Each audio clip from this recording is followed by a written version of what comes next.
So let's take a look at the All-Star starters announced last night, starting with the East. Kevin Durant will be a captain as the lead vote getter alongside Giannis, Joel Embiid, Trae Young, and DeMar DeRozan.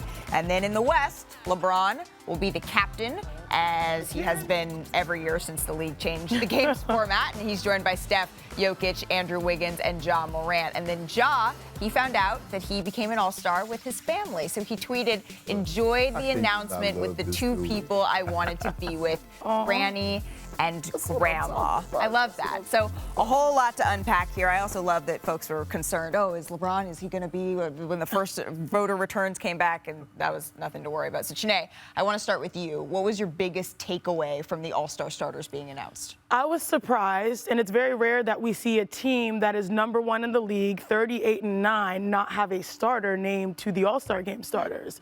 I was surprised at that fact, and to me, Chris Paul comes to mind. This is year 17 for Chris Paul. Perk, what's your problem? Go ahead and finish. Okay, thank you. This is year 17 for Chris Paul. His team, he's led them to the best record. Obviously, Devin Booker has a lot to say about their success, and DeAndre Ayton too. But when I look at the starters, I was like, it just seems strange that you can have the best record in the NBA and not have a player represented as a starter. Mind you, we all know it's the fan vote too. Yeah, but I actually had a vote too, my first time. Congratulations. And here's the thing, I have zero complaints about both sides. Here's why. I understand everybody's frustrated in Phoenix and, about Chris Paul and Devin Booker, but they're guards. You're not taking out Steph, and you damn sure ain't taking out Ja. Okay, so everybody's upset about Andrew Wiggins. Well, he's a wing player. Yeah. If Anthony Davis was healthy, he might not be there, but goddamn it, he's there. Okay, and I'm proud of him. When you go to the East, I have no problem with the East. I like Trae Young. I love Joel Embiid, Giannis, KD, DeMar. I mean, to me, this is the first time that the fans actually got it right. No, I have no problem with you got a problem because I don't have a problem. I just was surprised that the team that's best in the record doesn't have a starter. Okay, but it's not a problem. It's an educated point. You just bought it up, boo, boo. At least I'm your boo. I do want to know how closely your ballot was reflected with the starters that we saw. Well, I was two off. Okay. And in the West, I actually put Jokic as in Rudy Gobert in there instead of Andrew Wiggins. Okay, I was off on that part. And then in the East, I had DeMar DeRozan and Zach LaVine starting, and I didn't have Trae Young starting. Okay. Because of their record at the time. All right. They went on the, Well, we're already there. We're already going to snub. So I do want to bring back Zach Lowe into this discussion because Zach. Yes, we do have to. I am delighted to. I want to know what Zach's biggest snub was. Who Zach's biggest snub was. Come on, Zach. Hey, Zach.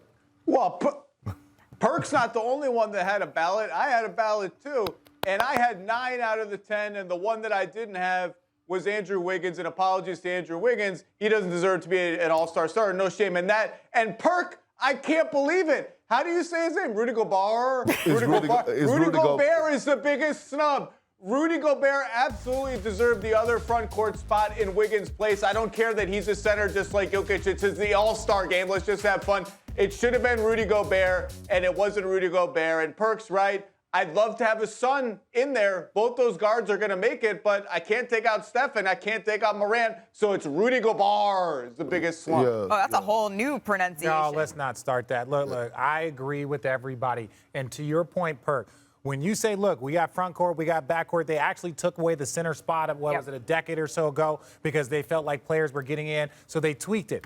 Look, Andrew Wiggins has been putting in work. He's been doing it. The fans voted I have a large portion, 50%. 50%. So if that gets him halfway there, good for him. Understand, too, no Kawhi Leonard. No, Paul George has been banged up this year. So when you start looking at those front court players, there's limited options. But you're right. The snub is of the Phoenix Suns backcourt, but you can't take out the backcourt people that are Agreed. There. That's look, that's not on us. But it's not how you start, it's how you finish. Both of those guys still will probably get voted in as reserve. Yes, they will be. You know what I mean? But I was just surprised they didn't have a starter. But I know why they, You know who I'm watching to see if they get in as a reserve is Tyler Hero. Because if we're going to talk about the West and who's at the top of those standings, we also need to take a look at the East. Bam Adebayo and Jimmy Butler maybe haven't played enough games to be voted in. And at the beginning of the season, Tyler Hero. A lot of folks said, wow, he's talking a little big right now, but his game has backed it up so far. So who is going to be the Miami Heat representation if they get any? And they absolutely should. But I'm surprised Perk didn't lean all the way in on this. I do want to lean in. Tyler Hero gets in.